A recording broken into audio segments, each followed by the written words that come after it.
Gravação iniciada. Ok, obrigada. Boa tarde a todos. Nós vamos dar início à nossa sessão de julgamento do dia 3 de fevereiro de 2021, período da tarde, da primeira turma da terceira Câmara da segunda sessão do CAF. Presentes os conselheiros Paulo César Macedo Pessoa, Wesley Rocha, Kleber Ferreira Nunes Leite, Fernanda Melo Leal, Mônica Renata Melo Ferreira Estou, Letícia Lacerda de Castro, Maurício Dauri Tim do Vale, Sheila Aires Cartacho Gomes, que votarão nessa sequência. A doutora Mônica está como substituindo a vaga do doutor João Maurício, que é titular aqui do colegiado, e permanecerá conosco durante toda a sessão de julgamento. Nós iremos para o item da pauta de número 189 e 190, Marcos Ricardo Dalanese Silva. É um processo que tem sustentação oral. Eu vou pedir que a Patrícia convoque o patrono, por gentileza. Ok, presidente, farei a convocação. Obrigada.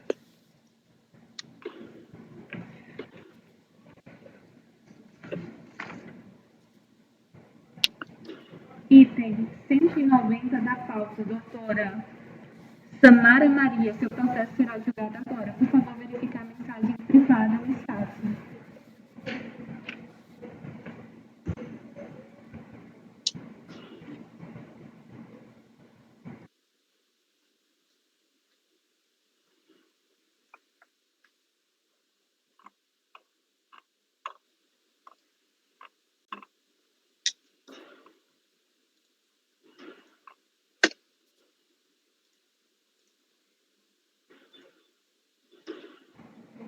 Boa tarde, doutora Samanta. É Samanta, né? Isso, boa tarde, tudo bem? Tudo jóia. Seja bem-vinda à nossa turma de julgamento aqui do CAF. Muito obrigada. De nada. Eu vou pedir que a senhora gerencie a qualidade do vídeo nos 3 botõezinhos. Tá. Gerenciar baixa a qualidade. Definição? Isso, baixa definição. Feito. Bom, a gente fará o julgamento dos itens 189 e 190, recorrente Marcos Ricardo Dalanese Silva.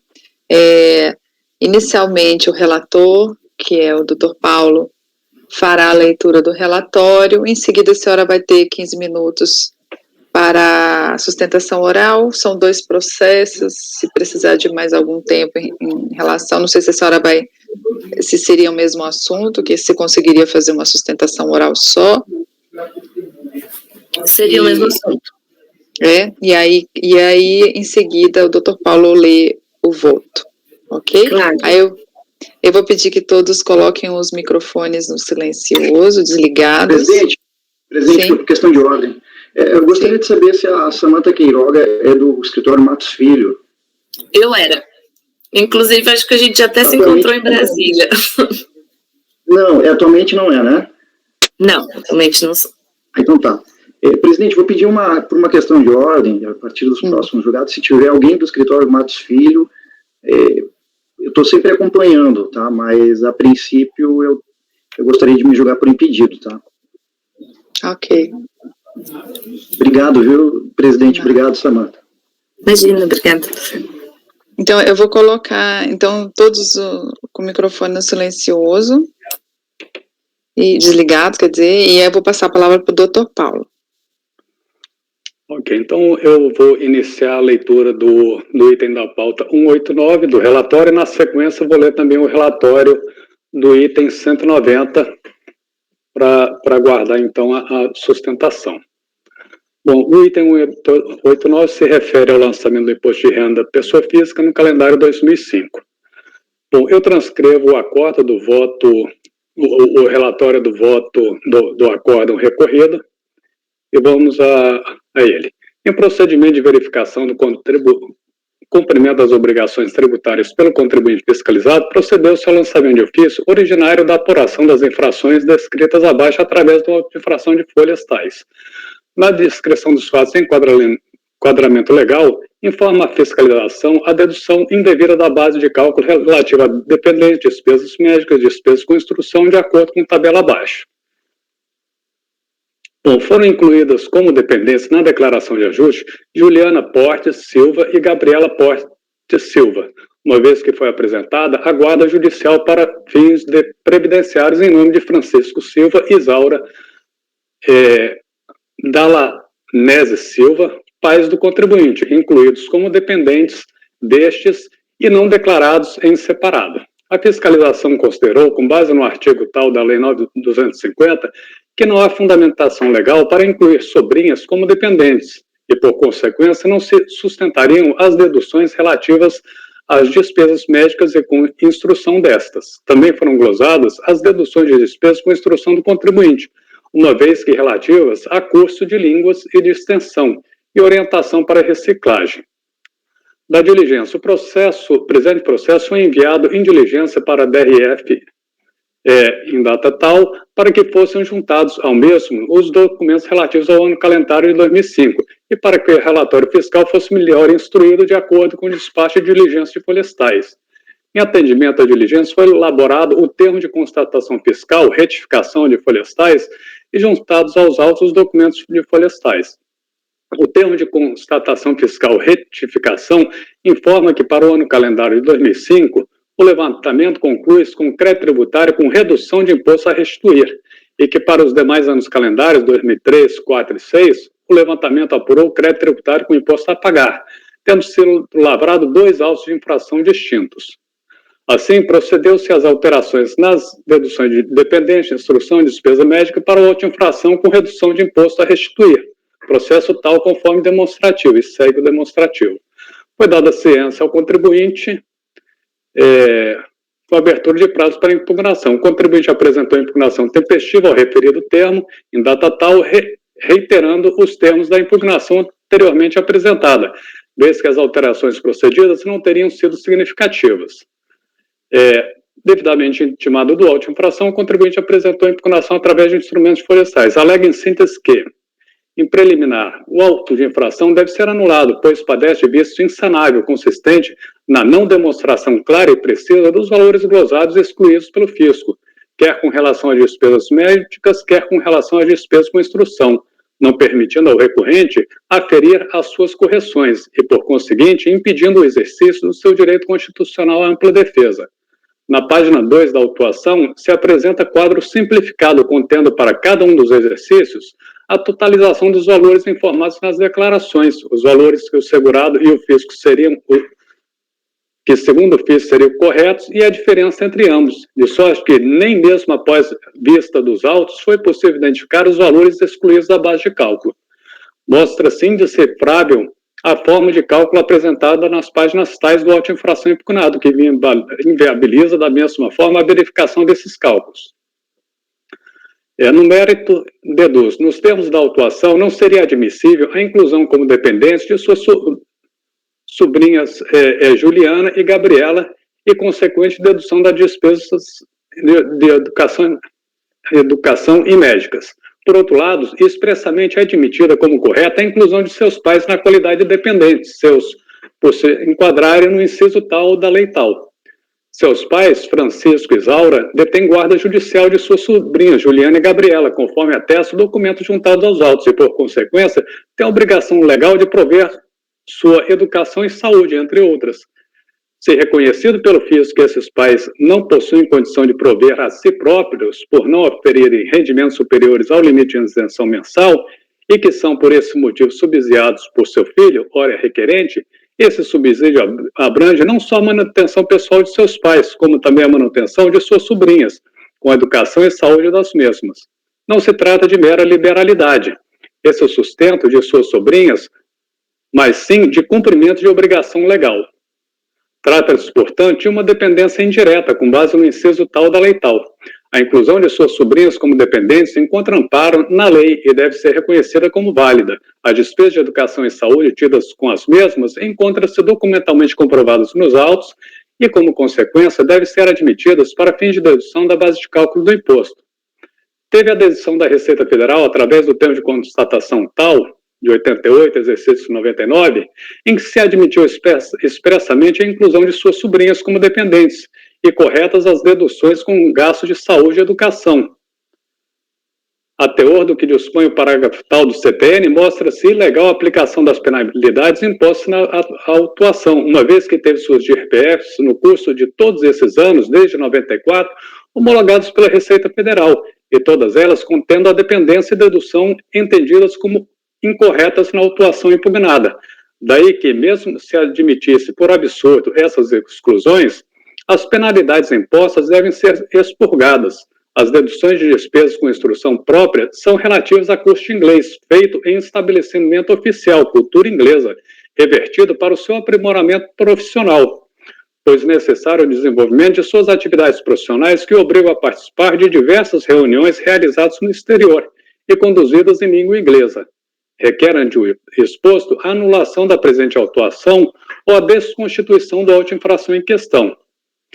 Não obstante as alegações defensivas de primeira instância, a decisão de primeira instância julgou improcedente a impugnação e eu transcrevo a ementa. O recorrente foi cientificado da decisão de piso e de florestais face à frustração da intimação postal, vindo a interpor recurso voluntário. Em suma, reitera os argumentos da impugnação, à exceção da arguição de nulidade do lançamento. Requer ainda sejam as intimações dirigidas ao advogado patrono. Bom, agora eu vou ler o relatório do item 190, que é um relatório bem mais conciso, em função da extensão da análise que será feita. Bom, trata-se de recurso voluntário interposto contra o acordo número tal da RJ, que julgou improcedente a impugnação interposta pelo sujeito passivo contra o auto-infração de florestais, que exigiu o crédito tributário relativo ao IRPF. O recorrente foi cientificado da decisão de piso em 22 do Código de 2010, pela via editalícia, face à frustração da intimação postal, vide folhas 224, vindo a interpor recurso voluntário em 10 de 5 de 2012. Argue preliminar de tempestade por suposta nulidade da intimação editalícia. Preliminar de nulidade do lançamento e no mérito, requer sejam admitidas as deduções glosadas. Requer ainda que as intimações sejam efetuadas em nome da advogada patrona.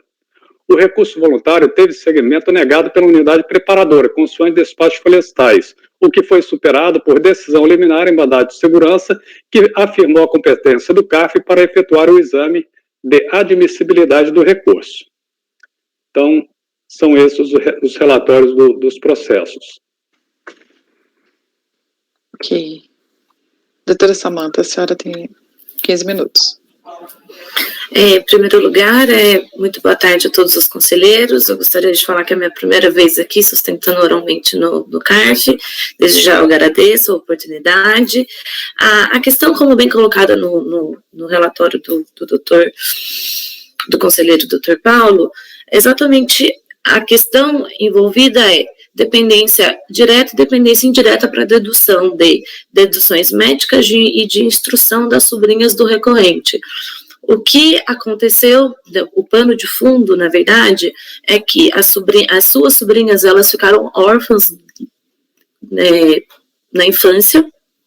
Os pais do recorrente, eles conseguiram a guarda definitiva das suas duas sobrinhas e, como eles eram dependentes do recorrente, as suas sobrinhas indiretamente também passaram a ser dependentes ainda que indiretamente, do recorrente. Isso está muito claro tanto nos fatos, tanto do item de pauta 189 e 190. Por conta dessa dependência indireta, que ele era obrigado a manter a educação, saúde, comida das meninas e dos seus pais, acaba por essa dependência ser possível a dedução do imposto de renda, desses valores no imposto de renda do recorrente. Ainda, como bem colocado no relatório do Dr. Paulo, todos os outros anos a Receita homologou essa relação de dependência e homologou o imposto de renda do recorrente. Ocorre que esses anos de 2003, 2004, 2005, 2006, infelizmente foi a Receita de Piracicaba, salvo engano, que a fiscal de lá entendeu que, por ser uma dependência indireta, o contribuinte ele não poderia deduzir essas despesas no imposto de renda dele. A questão essa é a questão de pano de fundo e essa é a matéria de direito. Inclusive, tem jurisprudência do próprio Conselho Administrativo de Recursos Fiscais falando, se comprovada a dependência, ela pode ser esses valores podem ser deduzidos de fato do imposto de renda. E nos autos fica mais do que claro que a guarda judicial efetiva era dos seus pais, os seus pais estavam constantes na declaração de imposto de renda, sempre constou, e por conta disso as suas sobrinhas, ainda que de maneira indireta, também eram dependentes do recorrente. Com relação ao item de pauta 190, a questão da intimação por edital, a gente não desconhecemos que pode ocorrer a intimação via edital pela DRJ. Ocorre que causa estranheza, porque um primeiro processo, de fato, foi citado o contribuinte foi intimado no seu domicílio fiscal, e o outro, o AR voltou como endereço desconhecido, no entanto, todas as outras contas do recorrente eram recebidas naquele endereço, inclusive na própria declaração do imposto de renda, estava constando o endereço de residência à época do recorrente. Então, causa estranhezas a DRJ ter tentado uma única vez a intimação do contribuinte via AR, via postal, e logo na sequência já intimar o recorrente por meio do edital, que é um meio, acho que é em último caso, quando não acha de fato o contribuinte, para que ele pudesse se manifestar sobre o acórdão da DRJ. Então, são essas razões. E a última questão é a questão da própria dedução do recorrente com o curso de inglês, como bem delimitado também nos fatos do recurso voluntário e da própria impugnação. O curso de inglês é estabelecimento idôneo, estabelecimento comercial, que o recorrente precisava, de fato, fazer esses cursos justamente para aprimorar a sua profissão e ter sucesso aí no seu dia a dia. Então, eu encerro por aqui, são essas razões, estou à disposição para qualquer questionamento ou qualquer dúvida. Desde já agradeço e desejo boa tarde para os senhores. Deixa eu ligar meu microfone. Obrigada, doutora Samantha, pelos esclarecimentos. A gente vai iniciar a leitura do voto. Caso a gente solicite de algum esclarecimento, a gente vai demandá-la.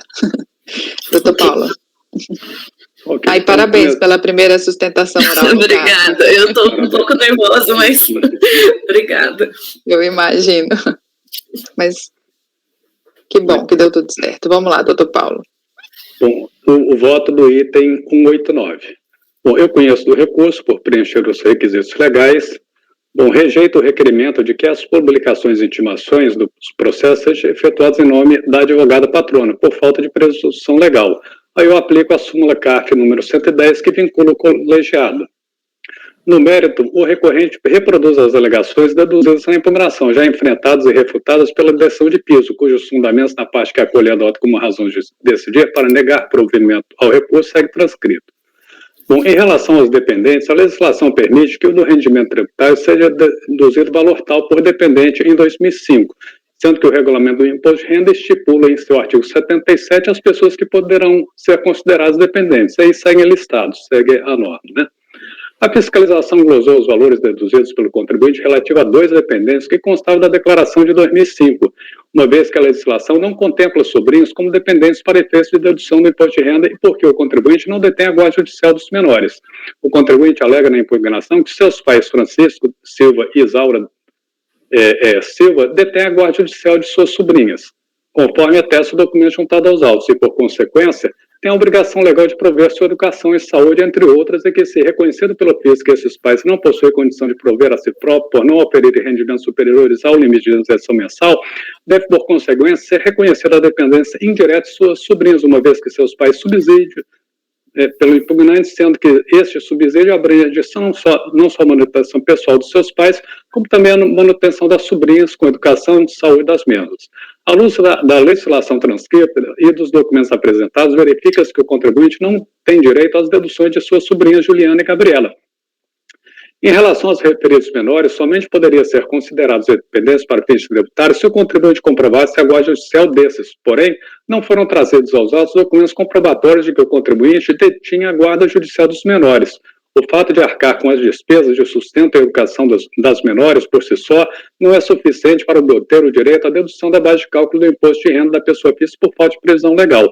Embora relevantes todos os aspectos levantados na impugnação, no campo tributário vige o princípio da legalidade estrita, ou seja, só pode haver exclusão do crédito tributário mediante expressa previsão legal. As isenções ou deduções da base de cálculo devem ser interpretadas atentando para a literalidade da norma que as institui. Nesse sentido, há necessidade de se deter a guarda judicial dos menores para fins de dependência em relação ao imposto de renda das pessoas físicas, como estabelecido pelo artigo tal da norma tal, e que segue transcrito.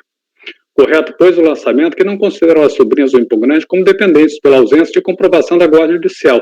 Em relação à alegação de que teve decisão da Receita Federal admitindo expressamente a inclusão de suas sobrinhas como dependentes no ano calendário 98, deve-se consignar que o termo de constatação fiscal não se configura decisão da Receita Federal, e ainda que assim o fosse, as decisões administrativas não constituem normas complementares da legislação tributária, porquanto não existe lei que lhes confira efetividade de caráter normativo. Também em relação à alegação de que a aplicação das penalidades administrativas seriam ilegais ao teor do que dispõe o parágrafo 1 do artigo tal do CTN, cabe ressaltar que o fato de não terem sido suas declarações anteriores incluídas em malha, objeto de procedimento fiscal, não significa que estivessem perfeitos do ponto de vista da aplicação da legislação tributária. Apenas indica que não se enquadraram nos parâmetros de malha e fiscalização definidos para aqueles anos calendários. Dedução de despesa médica e instrução não dependentes. Quanto à dedução de despesa médica e com instrução, só podem ser apropriados em relação ao próprio contribuinte ou aos seus dependentes. Aí segue-se transcrita a norma. Assim, tendo sido descaracterizada a relação de dependente de suas sobrinhas para fins tributários, também não pode ser deduzida as despesas médicas e os gastos com instrução a elas relativos. Despesa com instrução do próprio contribuinte. A fiscalização glosória de despesas com instrução do próprio contribuinte por se tratar de custo de língua de extensão e orientação para reciclagem e não se incluírem nas deduções elencadas na norma tal. Aí a decisão cita de novo os argumentos da defesa, cita a norma e conclui ser indevida a dedução de despesa de instrução pleiteada pelo contribuinte, devendo se manter a goza da referida despesa por não se amoldar o permissivo legal, né? Então, com base no exposto, eu voto por conhecer do recurso e negar-lhe provimento.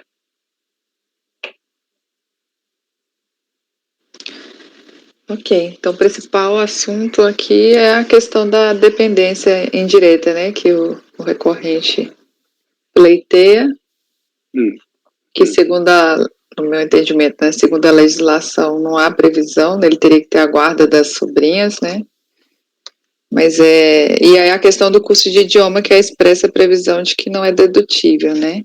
Uhum. Alguém tem algum questionamento? Podemos iniciar os debates aí? Alguém quer fazer algum questionamento?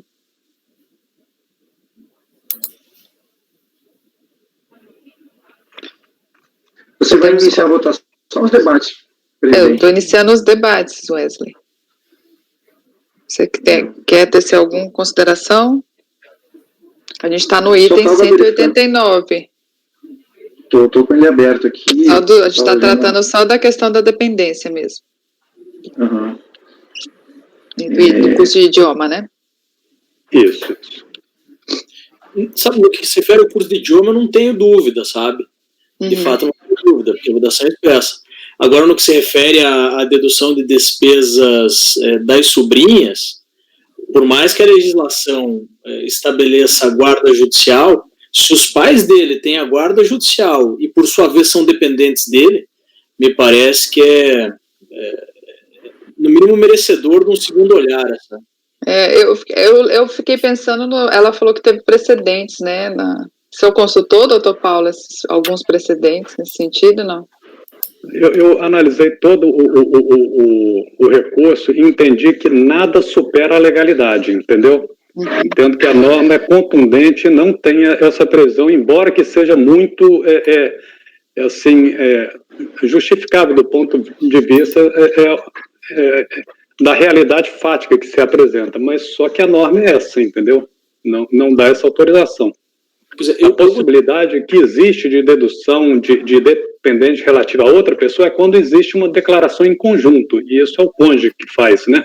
Aí os dependentes próprios do cônjuge podem ser informados como dependentes naquela declaração, mas isso não é uma declaração conjunta.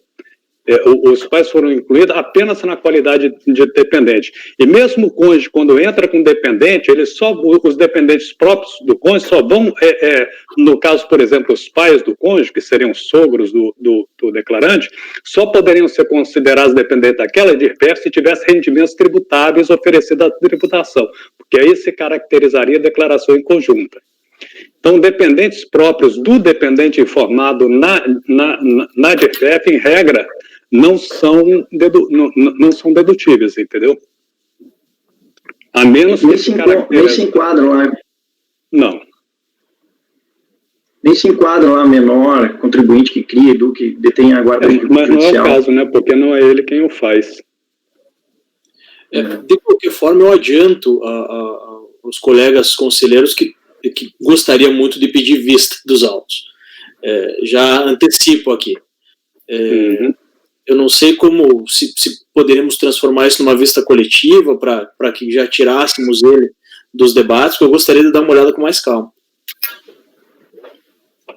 Sim. Tem que começar a votação para isso? Não? A vista coletiva, né? Ou então o doutor Wesley também pode... Se o doutor Wesley... Que é o primeiro, né? Beleza? A vantagem da vista individual é que a gente tem possibilidade de tirar em vista 2 vezes, né? Eles saem numa vista individual, se ainda persistir alguma dúvida, ele ainda pode se converter numa coletiva na outra sessão, né? Então, assim, a gente dá mais uma chance ao debate, né? Eu acho que nesse caso seria interessante então a vista individual. Eu acho que não é um caso tão complexo, vai se resolver. Eu acredito que o doutor Maurício já resolve facilmente na próxima sessão, mas até para a gente seguir um padrão, né, talvez seria interessante o Maurício pegar a vista. Então, se a senhora presidente começar o voto pelo conhecimento... Eu vou começar pelo conhecimento, então, tá? Então, eu vou iniciar pelo conhecimento, votando pelo conhecimento. O doutor Paulo está votando para conhecer... Conhecimento é integral, né, doutor Paulo? Uhum. Então, pelo conhecimento... Doutor Wesley, como vota? Eu cumprimento a doutora Samanta aí pela estreia no colegiado aí. Não é a mesma coisa que presencialmente, talvez ficaria mais nervosa, mas já tira a estreia, né? E desejo sucesso aí nos seus trabalhos aí. Muito obrigada. Tenha muitas sustentações de sucesso. E eu vou... Pois é, agora... Eu vou acompanhar o relator. No conhecimento, sim. Eu estou votando no conhecimento. No conhecimento. Pelo conhecimento. Você conhece ou não conhece do recurso? Vou acompanhar o relator. Não. Pois é, o conhecimento do primeiro, do 89, né? 189. Isso, 189. É isso? Isso. Tá, eu acompanho o relator.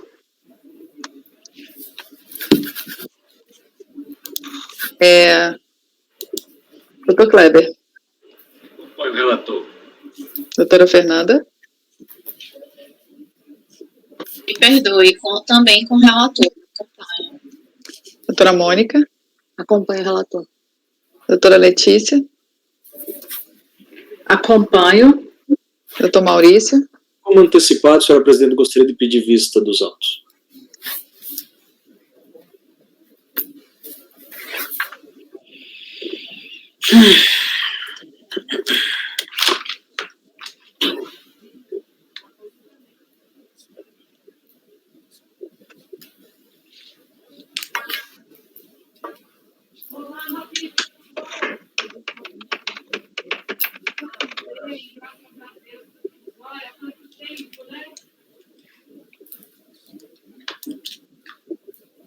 Eu só redigir aqui, tá?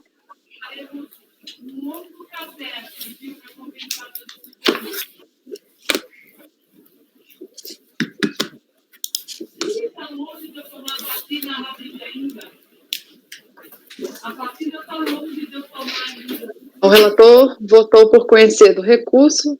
conhecer do recurso e negar-lhe provimento.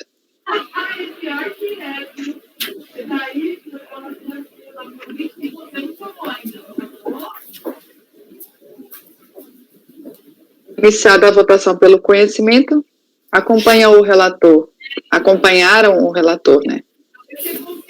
Acompanharam o relator, os conselheiros Wesley Rocha, Kleber Ferreira Nunes Leite, Fernanda Melo Leal, Mônica Renata Melo Ferreira Estou e Letícia Lacerda de Castro. Pediu vista ao processo o conselheiro Maurício Dauri Tim do Vale.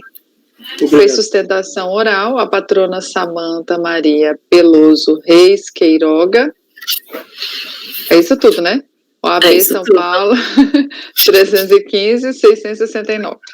Isso. Tá, aí a gente vai agora para o próximo processo, 190. Ressalto que se a senhora, pelos 2 itens do processo, poderia fazer 2 sustentações, ser feita uma sustentação conjunta, mas caso seja necessário, a senhora poderá ter mais tempo para prestar esclarecimentos, ok? Ok. Doutor Paulo. Ok, dando sequência ao item 190 da pauta, vamos ao voto. Bom, passo a análise da preliminar de tempestividade suscitada no recurso voluntário, fundada na suposta invalidade da intimação editalícia. Rejeito o requerimento de que as publicações e intimações do processo sejam efetuadas em nome da advogada patrona. Aí eu aplico a súmula CARP 110, que veda essa intimação. Alega o recorrente que residia no endereço para o qual foi dirigido o AR e devolvido pelos Correios uma única vez com a indicação desconhecido, reputando tratar-se de erro grave acerca do teor constante do resultado da intimação, não justificando a intimação editalícia que reputa nula. Com efeito, a preliminar não merece ocorrida. Ocorre que, efetivamente, houve frustração da intimação postal, sendo rígida a intimação editalícia levada a efeito em conformidade com as disposições pertinentes do artigo 23 do decreto 78.359/72. Então, eu voto por conhecer parcialmente do recurso, conhecendo apenas da preliminar de tempestividade, e negar-lhe provimento. Ok, então aqui houve uma tentativa de intimação via postal, essa intimação foi frustrada, e aí, ao que determina o artigo 23, nessas situações é feita a intimação editalícia. Alguém assim tem ocorreu. Algum... E assim ocorreu. Alguém tem algum questionamento? Gostaria de colocar alguma questão? Eu acho que é bem pertinente assim a colocação da patrona do caso, no sentido de que ele recebeu aí as intimações no endereço fiscal dele, num e no outro não, né? Então, assim, eu fico meio na dúvida de se de repente não seria o caso de possibilitar essa defesa dele de apreciação, né? Eu assim, não estou falando que é o caso do recorrente, mas é comum acontecer de um contribuinte receber uma intimação, ver que é um auto de infração e recusar a intimação seguinte, já imaginando que trata-se de um documento desse teor, e aí o fisco fica de que forma, né, assim... Qual o mecanismo que o fisco tem? O edital, né? Então, assim, não falo que é o caso da recorrente, a gente sabe que tem casos que há uma má-fé em não receber uma intimação desse tipo. Então, acho que para isso que a lei prevê esse artigo 23, né? Pela sustentação oral, foi por endereço inexistente que voltou. Voltou pelo endereço.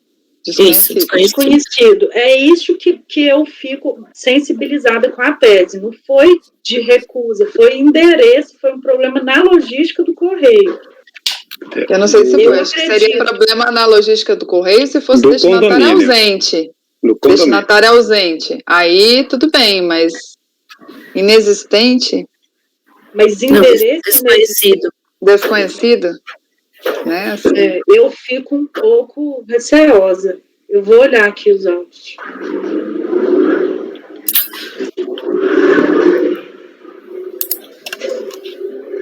intimação postal está na folha 224, se eu não indexei. 2, acho que 220. 224. 224, isso. Acho que está no verso. Foi na folha 12, tem um encaminhamento de um aviso de recebimento. O aviso de recebimento que voltou como desconhecido, que está selecionado até o campo desconhecido, está na folha 224, que é a intimação da decisão da DRJ, isso. Entendeu?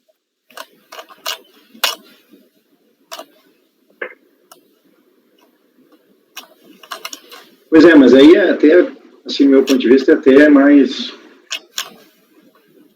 Porque em primeira instância ele recebeu as intimações, fez suas defesas e na segunda volta desconhecido. Eu tendo a, enfim, a admitir essa defesa. Porque tem uma relação de tempo similar entre os dois processos, né? Nós estamos falando de um aspecto temporal bem simultâneo entre os dois. Eu diria que se tivesse só esse processo para a gente ser julgado aqui, ia estar bem mais difícil essa tese do contribuinte mais... são dois processos para estar julgados, só o recurso que não teve intimação de forma completa, igual na primeira intimação da impugnação. E é o mesmo endereço da página 12. E só colocar uma questão, coincidentemente ou não, esse processo é o de maior valor. Então, causa estranheza de fato, sendo que o próprio endereço da intimação, da declaração do imposto de renda do recorrente é o mesmo. Sim, doutor, acho que nem entrando no mérito mesmo dos valores, acho que é um procedimento mesmo que, do meu ponto de vista, teve uma pequena falha aí que traz um prejuízo à defesa, né? E se a tese da recorrente, por exemplo, tiver fundamento, ela tem uma prejudicialidade. Então, eu tendo a acatar aqui a defesa para análise. Só um esclarecimento, como eu enfrentei só a questão da tempestividade, essa aqui é a mesma matéria do outro processo, só que são 3 anos calendários. Esse aqui foi lançado por auto-infração, aquele foi só 1 ano calendário. Então, é a questão da sobrinha, despesas médias da sobrinha e curso de inglês. Isso mesmo. Sugiro, senhora presidente, botarmos o mesmo... Eventualmente, se superar a questão do conhecimento, aí acho que vai para vista junto com o outro. Eu vou colocar em votação, então, o conhecimento parcial, né? Que o relator está votando por conhecer parcialmente do recurso, conhecendo apenas da preliminar de intempestividade, aí, em caso o resto está vencido, a gente propõe a questão do mérito. Então, vamos lá. Doutor Wesley. Eu vou abrir divergência para conhecer o recurso integral. Ok. Doutor Kleber. Põe o relator. Doutora Fernanda. Relator. Doutora Mônica. Ok, doutora. Obrigada. Doutora Mônica. Acompanha o relator.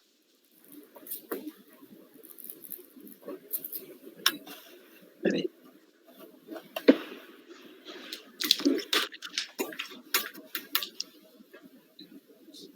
Doutora Letícia? Divergência. Doutor Maurício?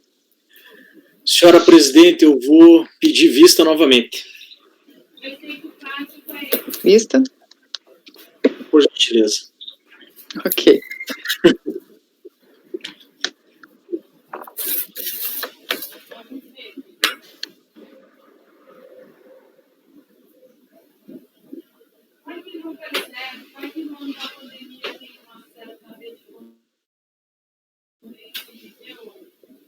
O relator votou por conhecer parcialmente do recurso, conhecendo apenas da preliminar de tempestividade, para na parte conhecida negar-lhe provimento.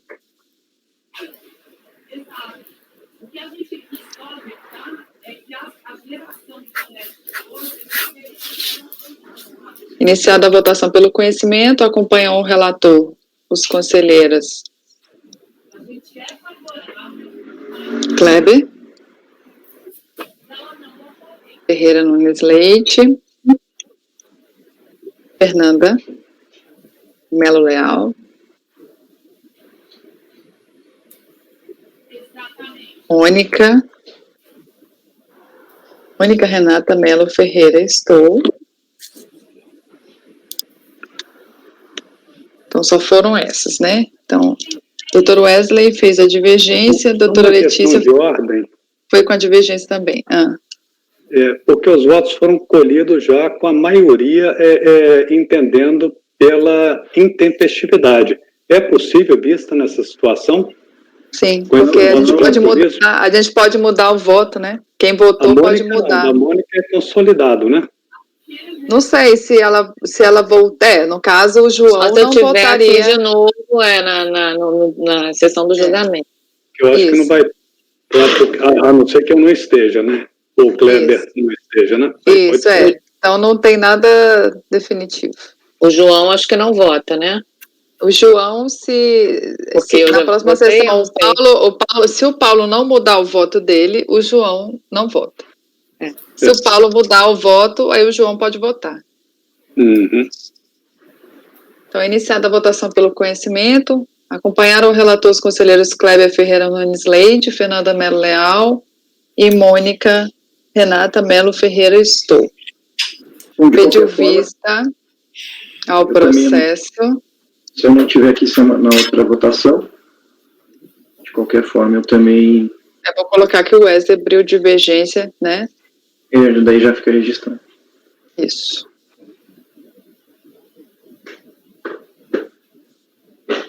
Conselheiro Wesley abriu divergência para conhecer integralmente do recurso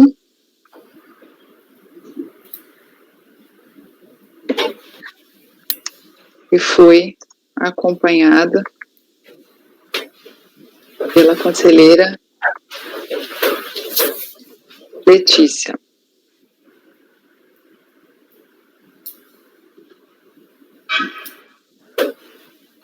Deixa eu ler aqui de novo, deixa eu tirar esse grifado aqui que eu botei. Então, o relator votou por conhecer parcialmente do recurso, conhecendo apenas a preliminar de tempestividade, para, na parte conhecida, negar-lhe provimento.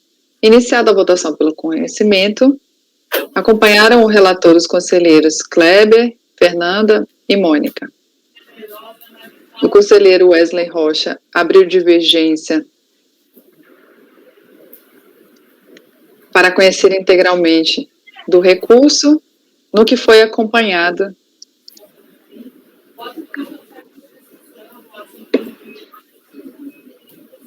pela conselheira Letícia Lacerda de Castro. Pediu vista ao processo o conselheiro Maurício Dauritim do Vale. Fez sustentação oral a patrona Samanta Maria Peloso Reis Queiroga, OAB São Paulo 315-669. Correto, doutora? Aí esse processo ele vai sair em vista. Tá. Só retorna à sessão que vem. Automático? Automático. Se a gente fechar... se bem que a gente está no início do mês, né? Então ele vai estar na sessão que vem, com certeza. Tá. Aí uma dúvida... A não ser que o conselheiro relator saia do colegiado, aí não volta, né? Mas... Uma dúvida procedimental, não sei se vocês podem me explicar, ou depois eu entro em contato com o próprio CARF. Como eu já fiz sustentação oral agora, eu não poderia fazer de novo, é isso? A senhora pode, porque é até bom pedir. Porque eu já vi alguns casos de pedir acompanhamento, porque vai ter mudança no colegiado. O doutor João Maurício é titular aqui do colegiado, ele está de licença. Tá. Então, no próximo mês, a gente vai ter um membro no colegiado novo. Então, como ele não votou no mérito não teve votação em relação ao mérito dos processos, vai ter que ser feita a leitura e a senhora vai ter a oportunidade de fazer uma nova sustentação oral. Tá bom. E daí vai ser incluído automaticamente na semana que vem, é isso? Vai ser mês que vem, na pauta de mês março. Que vem? Ah, isso. tá ótimo. Ok? Os 2 processos, né? Isso, os 2 processos. A senhora tem mais alguma dúvida? Não, só isso mesmo. Então tá joia, a gente agradece a participação. Eu agradeço, muito obrigado, boa tarde a todos. Boa tarde. Tchau, tchau. Tchau. Então vamos lá. Dando continuidade à pauta, a gente tem uma sustentação oral do item 204. Deixa eu só salvar esse aqui. Item 204 é um item de relatoria do Dr. Maurício. Marlene Fromer. Patrícia, pode convocar o patrono, por gentileza? Ok, presidente, farei a convocação. Ok.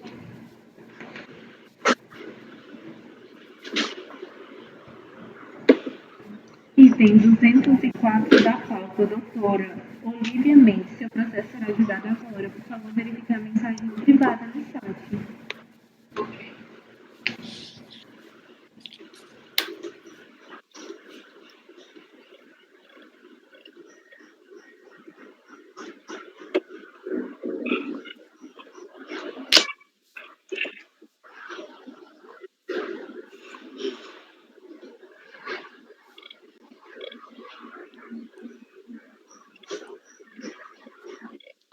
Boa tarde, doutora Olivia. Boa tarde. Olá. Olá, boa tarde. Seja bem-vinda à nossa turma. Nós iniciaremos o julgamento do item que a senhora pediu sustentação oral, que é o item 204, da pauta Marlene Fromer. É um processo de relatoria do Dr. Maurício. Dr. Maurício fará a leitura do relatório. Em seguida, a senhora terá 15 minutos para fazer a sustentação oral. E depois ele vai fazer a leitura do voto e nós faremos os debates e faremos a votação do processo. Eu vou pedir primeiro que a senhora clique aqui nesses 3 botões do lado direito para gerenciar a qualidade para baixa definição. Pronto. Ok? Vou pedir que todos permaneçam com os microfones desligados. Doutor Wesley, eu não estou vendo o seu vídeo.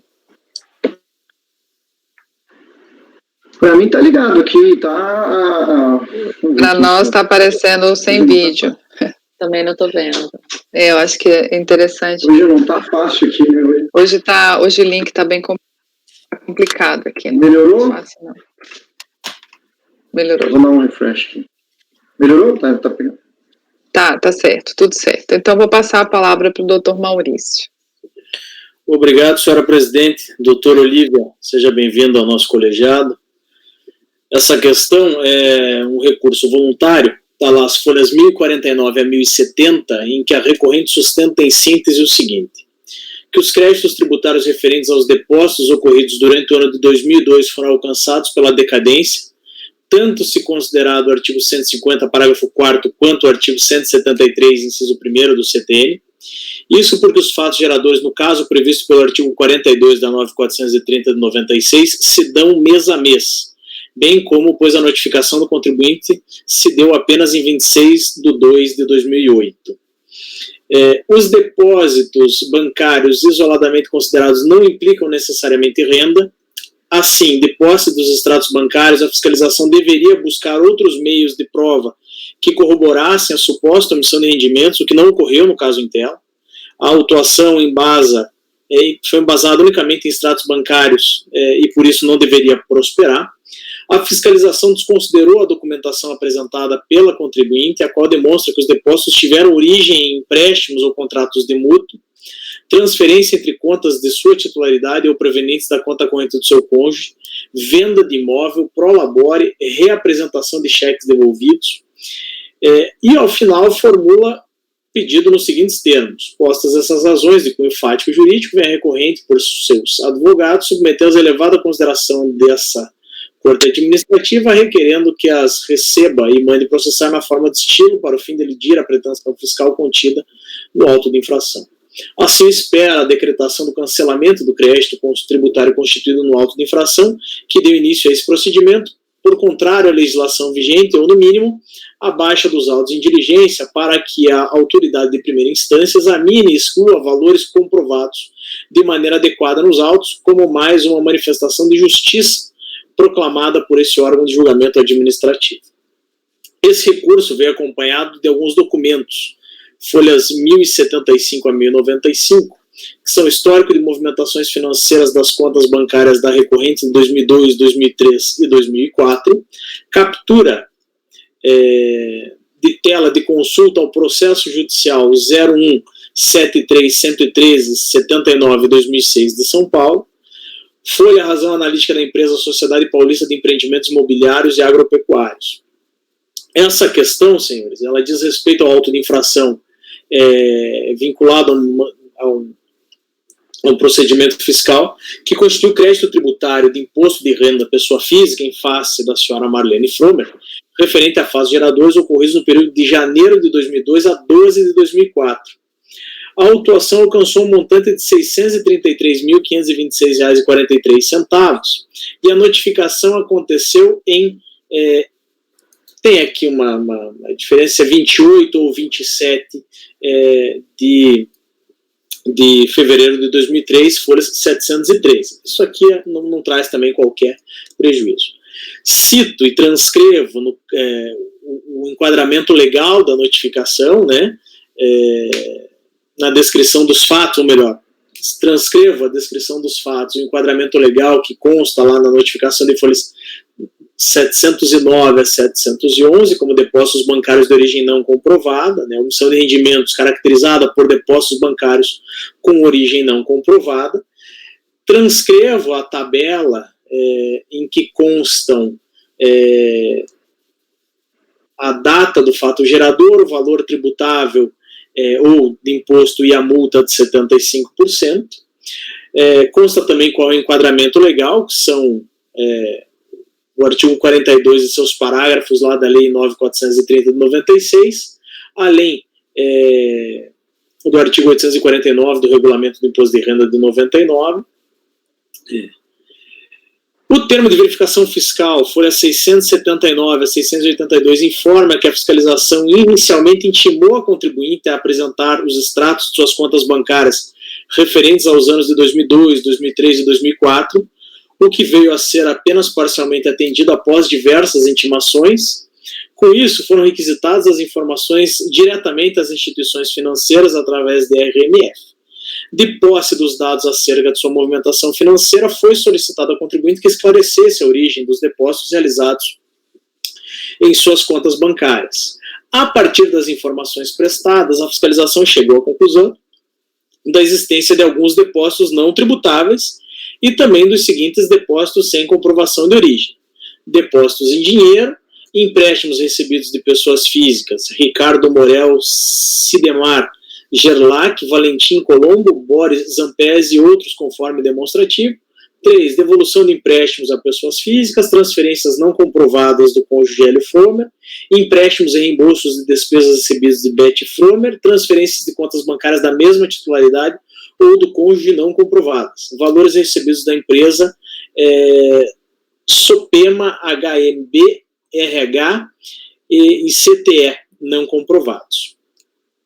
Afirmou, então, que a contribuinte deixou de comprovar a parte dos valores depositados no Banco Unibanco S.A., conta 0398 822442-8, Banco Santander S.A., conta agência 006, conta 0081726287, e Banco Itaú, conta 2937065890, Banco do Estado de São Paulo, SA Banespa, conta 248-010-30-8235, Banco Alvorada, conta 100-006-403 e Banco Boston, SA, conta 11-596955, relativos aos anos calendário 2002, 2003 e 2004.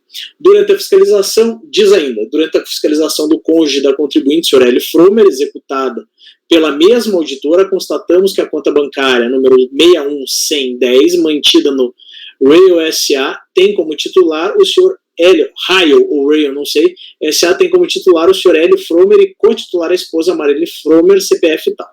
No encerramento da fiscalização do titular, foram considerados como tributáveis 50% dos valores expressos nessa conta, sendo o restante a ser tributado na fiscalização da co-titular da conta, conforme o artigo 42, parágrafo 6º da 9430, com redação que lhe deu o artigo 48 da 10.637/2002. E aí diz ele que elaboramos quadro demonstrativo dos depósitos com comprovante de origem e sem comprovação de origem, anexo 1, e demonstrativo do cálculo do crédito tributário de depósito sem comprovação de origem relativo aos anos calendário 2002, totalizando 199.901,77, 2003, totalizando 627.359,43, 2004, totalizando 233.753,96. Constam do processo ainda, senhores, os seguintes documentos, folhas 6 a 678. Termo de início de continuidade de procedimento fiscal, intimações e respostas do contribuinte, termo de embaraço à fiscalização, requisições de informações sobre movimentações financeiras, histórico de depósitos bancários em favor da contribuinte nos bancos Unibanco, Santander, Alvorada, Banespa, Banco Boston e Itaú, relativos à declaração de ajuste anual da contribuinte, DCPMF, anos 2002, 2003 e 2004, com um dossiê integrado acerca da contribuinte. Relação de depósitos bancários de 2002, 2003 e 2004, apresentado pela contribuinte, respostas às RMF, extratos bancários emitidos pelos bancos Bradesco, BBV, Itaú, Banco Boston, Banespa, Santander e Unibanco. A contribuinte apresentou impugnação em 27/3/2008, folhas 715 a 728, pela qual levantou argumentos semelhantes aos posteriormente apresentados nesse nosso recurso voluntário. E, ao final, formulou os pedidos que estão aí, que dizem respeito ao processamento do recurso, a decretação do cancelamento do crédito tributário e a produção de outras provas. Faço menção à impugnação e aos documentos que a acompanharam, as folhas 730 a 1004. Além disso, cito também que constam as folhas 1007 a 1009, a comunicação de débitos e o termo de arrolamento de bens e direitos da contribuinte, e a Delegacia da Receita Federal do Brasil, de julgamento em São Paulo, por meio do Acórdão 1645-364, de 3 de abril de 2013, folhas 1013 a 1035, negou o provimento à impugnação, mantendo integralmente a exigência fiscal conforme o entendimento resumido na ementa abaixo, que, se os senhores me autorizarem, não lerei, porque ela está lá, as folhas 1013 dos autos. Esse, senhores, é o relatório do essencial. Ok, doutora, a senhora tem 15 minutos. Perfeito, obrigada. Obrigada. Bom, eu vou relatar, o senhor conselheiro relator, doutor Maurício Tim do Vale, já foi muito...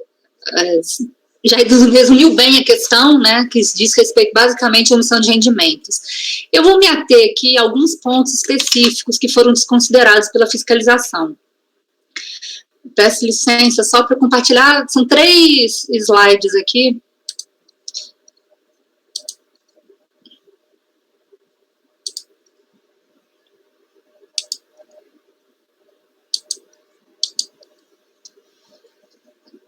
Basicamente, o que acontece? A fiscalização, ela desconsiderou qualquer documentação que foi apresentada pela recorrente. E, no nosso entender, alguns desses documentos são aptos, sim, a comprovar a origem desses rendimentos. O primeiro exemplo que eu trago consta das folhas 838 e 839 dos autos, um recibo de um prolabore recebido pelo cônjuge da senhora Marlene Sorelli Fromer, no valor de R$ 2.252,39, que corresponde, 2.252,39, que corresponde exatamente ao valor depositado, que consta na relação de depósito e que foi desconsiderado pela fiscalização, porque teria sido feito em dinheiro o depósito, como se não pudesse ser recebido um prolabore em dinheiro. Então, assim, até os centavos são idênticos, não tem porquê não se aceitar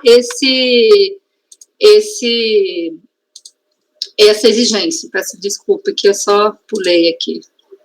Não se aceitar essa comprovação. Um outro ponto... Ai, sumiu aqui. Desculpa, gente. Vocês estão conseguindo ver? Doutora, vemos a senhora. Agora a senhora, mas antes a gente viu um comprovante bem pequenininho. Se puder expandir a imagem, eu agradeceria, doutora. Eu estou com o processo aberto, aí ela indicando a folha... Eu indico as folhas do processo, exatamente, mas... Deixa eu pegar aqui. Sumiu aqui o documento. Peço desculpas. Bom, então, primeiro a folha 838 e 839 dos autos, vou tentar dar um zoom aqui. Agora ficou ótimo, doutora. Agora a gente até consegue ver um pouco mais. Mas pode dar um zoom, se quiser, nesse documento aí. Aqui, aí, ó, aqui tem um recibo do Hélio Fromer, recibo de prolabore, da Companhia Técnica de Engenharia e Participações, e logo aqui o comprovante, os senhores podem ver que o valor é exatamente idêntico, R$ 2.252,39. Então, efetivamente, mais do que isso, não há necessidade de mais prova do que essa para comprovar a comprovação do depósito. E mais do que isso, e aí a gente vem para... Tem vários empréstimos, né, que foram apresentados, vários comprovantes de empréstimo formulado com outras pessoas pela Marlene, que foram todos desconsiderados, apesar de constar o valor da transferência, enfim. Mas nesse caso específico que eu estou trazendo nessa tela, da Regiane Poli de Moraes, Ricardo Moraes, Francesa Morel, a questão é ainda mais evidente. O que aconteceu? Eles não só tinham feito a Marlene não só tinha feito esse empréstimo, como não pagou o empréstimo, e eles ajuizaram uma ação para cobrar esse empréstimo. Então, foi anexada cópia da inicial desse empréstimo, na qual existem documentos, todos os cheques e comprovantes de transferência que foram realizados. E nos cheques ainda consta lá, Marlene Fromer.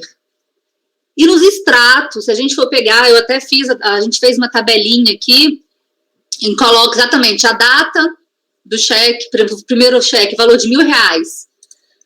Consta ele nas folhas 758 dos autos. Se os senhores chegarem nas folhas 758 dos autos, vai ter uma microfilmagem do cheque. As folhas 21, no dia 3 de julho, consta o depósito de R$1.000. A transferência dos outros dois, de 3.000, 10.000 e assim por diante.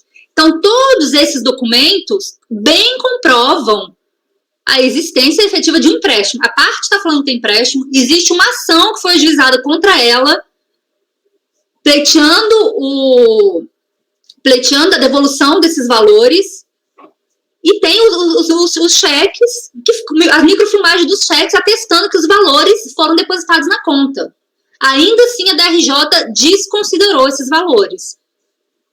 Considerou como se não tivesse sido comprovada essa origem. Então, em relação a esse ponto, ao meu ver, fica muito claro, muito evidente. À época da autuação, não existia ainda uma sentença. Hoje em dia, eu até entrei para consultar o processo e já houve sentença transitada em julgado em relação a esse processo. Infelizmente, não consta dos autos, mas até em atenção ao princípio da verdade material, eu até entendo que ela seria despicienda, porque a documentação que já está juntada aos autos, ela é suficiente por si só para comprovar a origem desses valores, né? A gente tem a declaração das duas partes, porque da parte devedora e da credora. E os comprovantes de depósito. Então, efetivamente, não aceitar isso é presumir uma fraude, que não pode ser presumido se não tiver indício, efetivamente. Então, de todo modo, eu baixei a sentença, não consegui, até por conta dessa pandemia, o processo eu acho que era tramitado meio físico, a gente não conseguiu ainda cópia assinada, mas entrando no site do Tribunal de Justiça de São Paulo, eu consegui pegar a sentença que reconhece expressamente a dívida da Marlene. Então, aqui está bem comprovado esses valores que efetivamente referem-se a esse empréstimo. O outro ponto também que chama muita atenção foi a desconsideração da DRJ em relação à venda de um imóvel. O que acontece? Foi apresentado o contrato de compra e venda pelos 910/916 dos autos, inclusive com firma reconhecido e tudo mais. Nesse contrato de compra e venda, consta que o imóvel foi vendido por R$60 mil a ser pago em duas parcelas com vencimentos em 12 de julho e 12 de setembro de 2003. O que a DRJ fez? Ela não examinou o contrato. Ela olhou esse valor, ela achou que esse valor se referia à parte do Hélio Fromer, marido da Marlene. Mas o que acontece?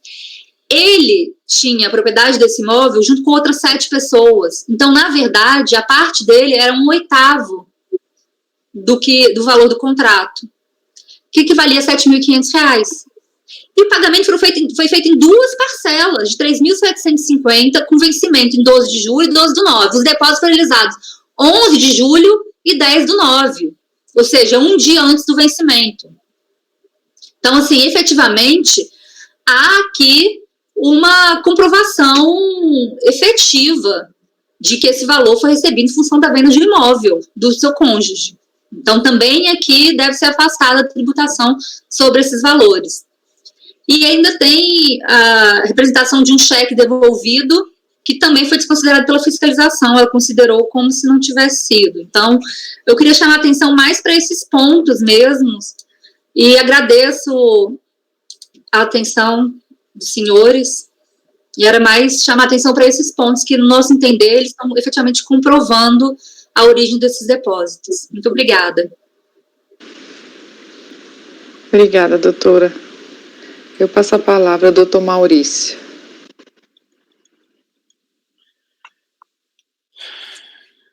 Doutor Olívio, obrigado pela sustentação.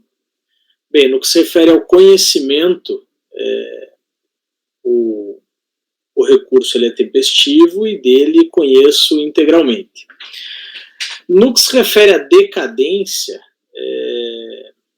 a alegação de decadência desse IRPF relativo ao ano calendário de 2002 me parece que assiste a razão à recorrente. A não ser que eu tenha cometido algum equívoco no cálculo, usando a súmula 38, me parece que o início da contagem do prazo decadencial começaria em 1º de janeiro de 2003, e como o lançamento é de 26 de fevereiro de 2008, se passaram mais de 5 anos para a constituição do crédito tributário, então o relativo a 2002 estaria decaído. Agora, no que se refere à questão de fundo, eu faço a argumentação que todos os senhores conhecem a respeito do dever de prova e do ônus da prova, lembrando que nesse caso específico nós estamos diante de uma presunção relativa, numa presunção legal relativa. Nesse caso ele trata de omissão de rendimentos, casos disciplinados pelo artigo 42 da Lei 9.430 de 96, né? Menciono toda a explicação daquilo que me parece relevante sobre presunções em matéria tributária, e especificamente sobre presunções legais relativas em matéria tributária. Chamo a atenção para o fato de que quando a gente analisa a exposição de motivos do projeto de lei que ensejou essa Lei 9.430, especificamente naquilo que trata do artigo 42, né, a exposição de motivos 470, de 15 de outubro de 96, ao projeto de lei 2.448 de 96, que veio a ser convertido, né, nessa lei 9.430, me parece que essa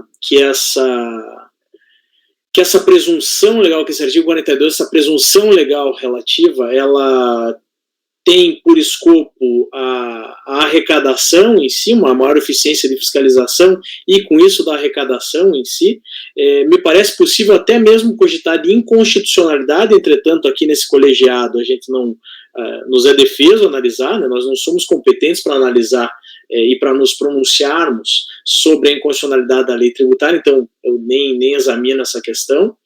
E por mais que eu tenha uma série de ressalvas no que se refere ao dispositivo em si, do ponto de vista acadêmico, eu não consigo deixar, eu não posso deixar de observar que o parágrafo 3º lá do artigo 42 da 9.430, que estabelece que esses créditos devem ser analisados individualizadamente. Senhora presidente, todos os integrantes da sala ficaram com câmeras desligadas para mim. Será que isso é o meu defeito? Para mim tá todo mundo aparecendo, eu não sei os demais. Acho que deve ser o... Tá meio cortando, mas... É o seu link, Maurício, provavelmente. Tá intermitente. Tá tudo ok. Certo. Se vocês me permitirem, eu vou entrar e sair de novo. Sim, ótimo.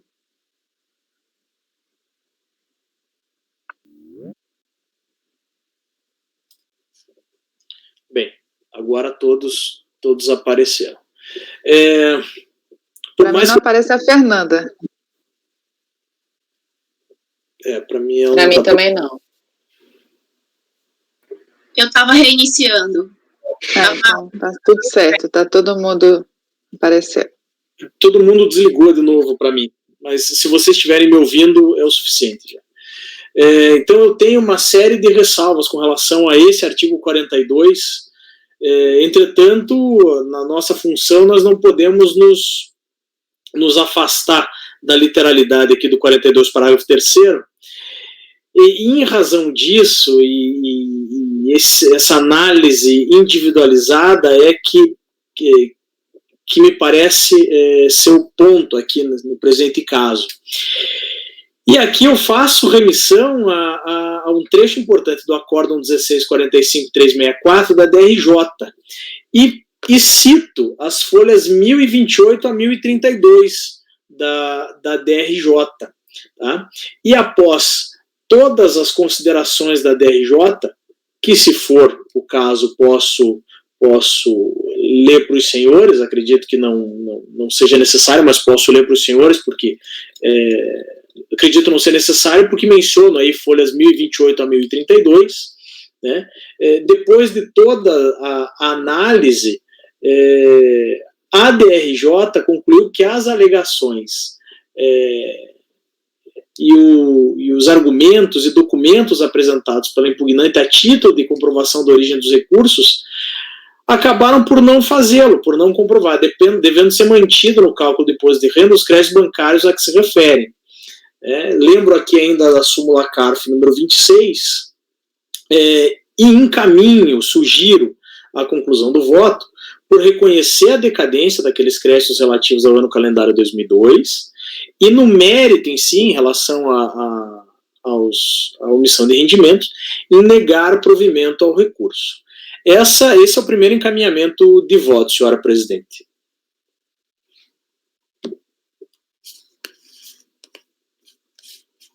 Vou novamente atualizar aqui. Presidente, eu já adianto que a depender do encaminhamento, eu pedirei vista dos autos para analisar a questão probatória ali que foi exposta na apresentação da doutora. Eu também fiquei na dúvida em relação a esse empréstimo,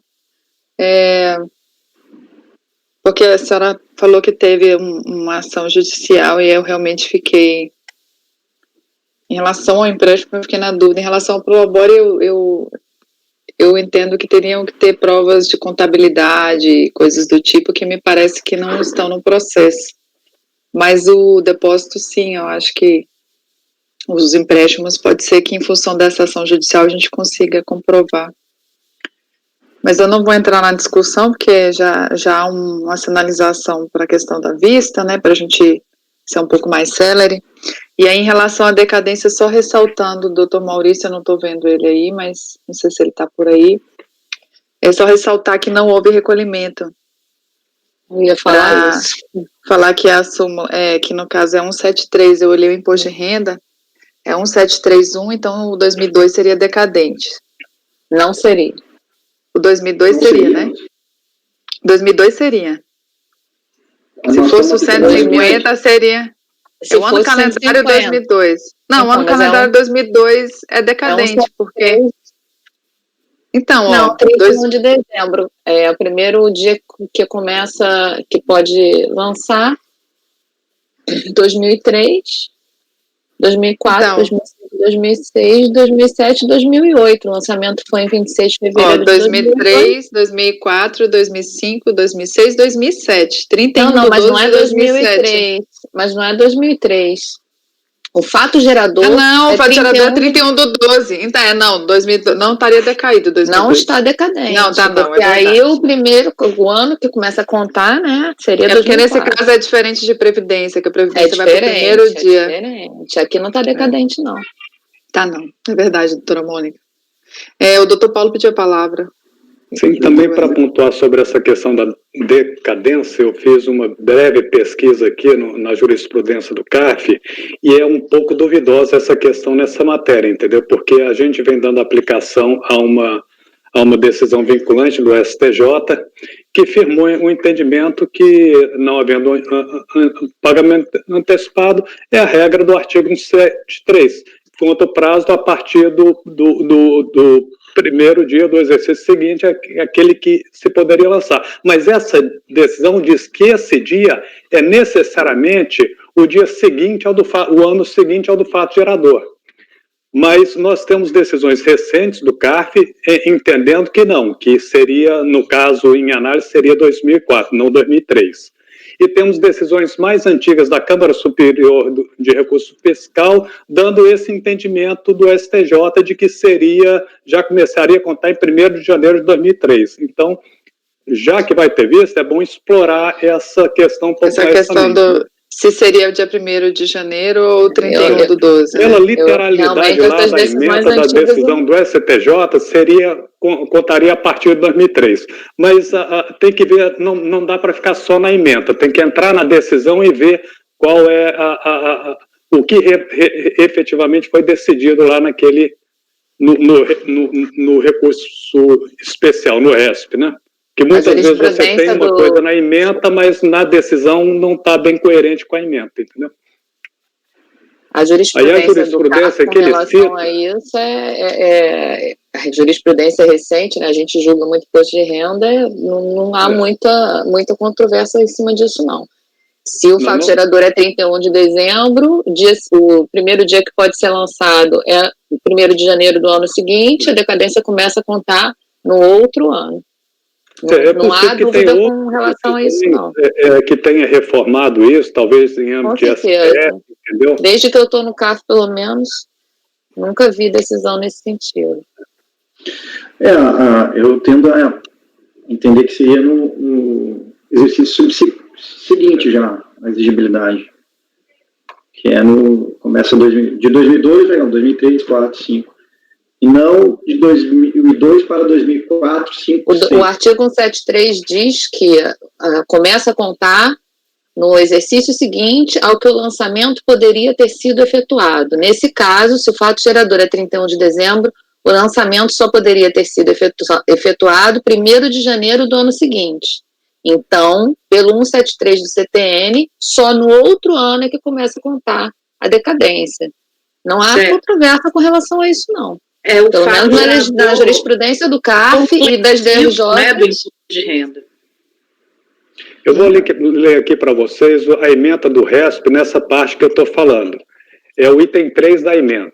O dias agora do prazo prescricional da aludida regra decadencial do 1731, sendo certo que o primeiro dia do exercício seguinte, aquele em que o lançamento poderia ter sido efetuado, corresponde ineludivelmente ao primeiro dia do exercício seguinte à ocorrência do fato imponível.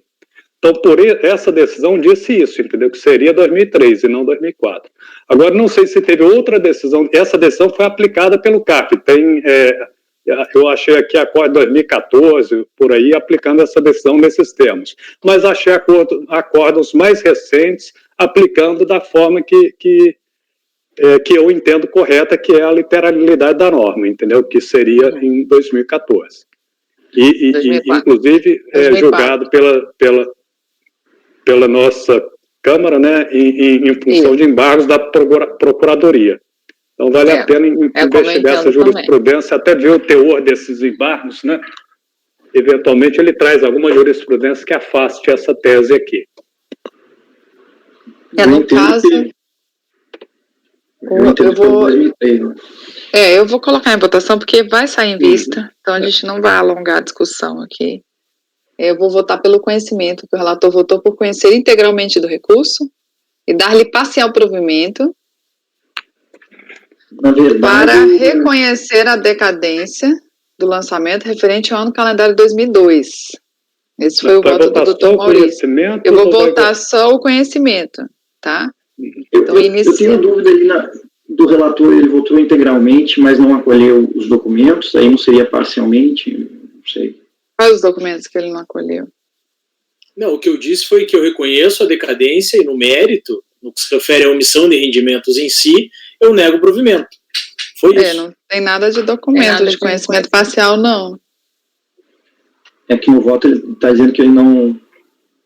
A apresentação extemporânea do documento, ou seja, após o protocolo de impugnação, somente tem lugar naqueles casos previstos. Houve apresentação extemporânea, doutor Maurício, de documento? Houve. No recurso? Houve? Então, conhecimento parcial. Aí já é a matéria mais controvertida aqui, que sobre ela já vai caber a... vai barrar nela, pode ser assim, né? Ele apresentou documento, eles apresentaram o documento só no recurso? Não, também no recurso, não só no recurso, também no recurso. A patrona... A senhora pode esclarecer para a gente? Então, isso que eu queria esclarecer. Na verdade, no recurso foi protocolado o andamento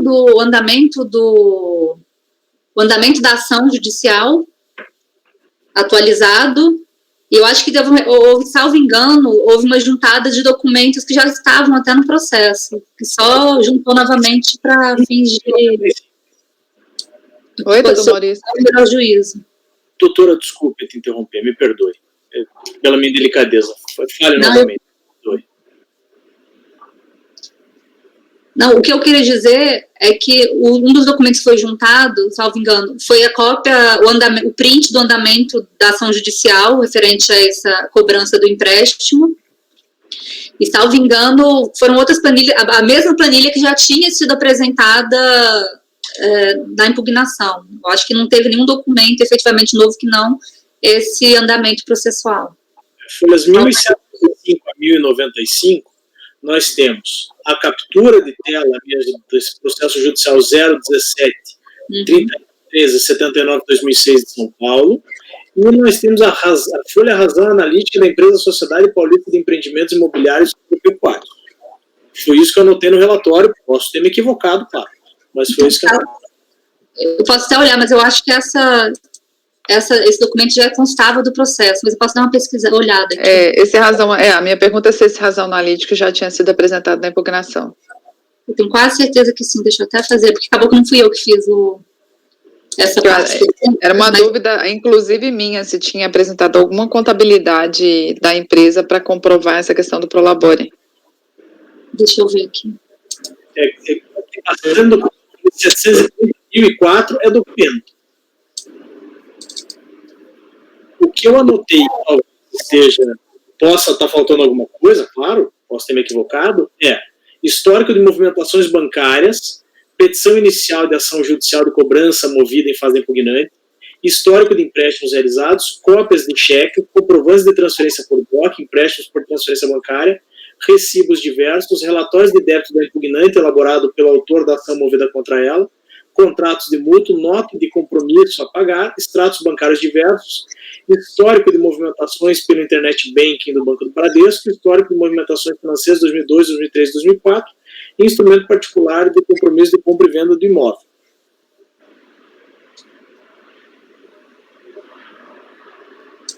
Estou pegando aqui para ver.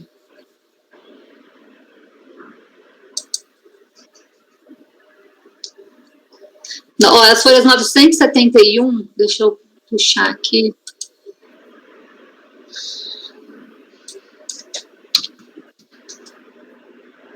As folhas 971 tem esse anexo da Supema, que eu acho que é o mesmo, porque no recurso voluntário, inclusive, fala que faz menção que já está a folha 971 e junta ele novamente. Se os senhores forem olhar a folha 971 dos autos, já consta esse documento. Foi mais para efeito de enfim. Esses documentos que foram colacionados aqui, eles estão tem na pasta de memoriais ou não, doutora Olivia? Não. Se pudesse enviar, seria interessante, daí a gente pode fazer uma análise mais apurada, acredito eu, em caso de decisão de acolhimento, né? Perfeito. Com relação ao conhecimento, como ficamos, doutor Maurício? Podemos conhecer integralmente. Então vai permanecer conhecer do recurso e dar-lhe parcial provimento para reconhecer a decadência do lançamento referente ao ano calendário 2002, ressalvando a hipótese de que o relator ele pode mudar o voto dele ainda em relação à decadência após a vista, ok? Aí nessa situação, em ele havendo, se ele vier a mudar o voto dele, aí o doutor João Maurício, que vai estar no colegiado, vai poder votar novamente. Apesar de que a gente não vai entrar no mérito, né? A gente vai, o conhecimento já vai estar votado. O mérito o doutor João vai poder votar. É porque a gente tem a doutora Mônica está substituindo o doutor João aqui no colegiado, que ele está de licença. E aí a senhora, quando esse processo retornar para a sessão que vem, a senhora pode pedir sustentação oral novamente, que aí o doutor João vai poder ouvir a sustentação oral e tudo. Perfeito. Ok? Obrigada. Eu vou colocar, então, a votação pelo conhecimento. O relator votou por conhecer integralmente do recurso, ok? Doutor Paulo. Acompanhe. Doutor Wesley. Acompanho. O conhecimento é pela integral. Conhecimento integral, Tá, acompanho. Doutor Kleber. Foi o relator. Doutora Fernanda. Acompanho. Doutora Mônica. Acompanho. Doutora Letícia. Vai pedir vista, eu acompanho, né? Eu peço vista, na verdade, né? Acompanharam o relator, o conhecimento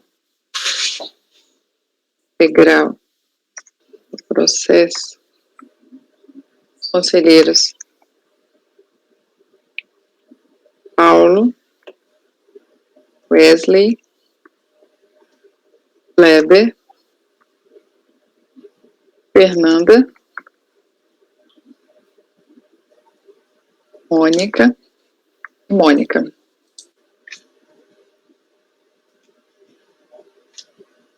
Deu vista ao processo.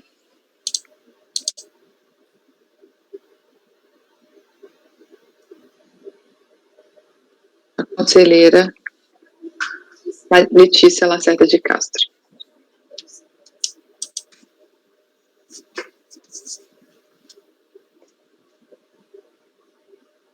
Assim, o relator votou por conhecer do recurso e dar-lhe parcial provimento para reconhecer a decadência do lançamento referente ao ano calendário 2002.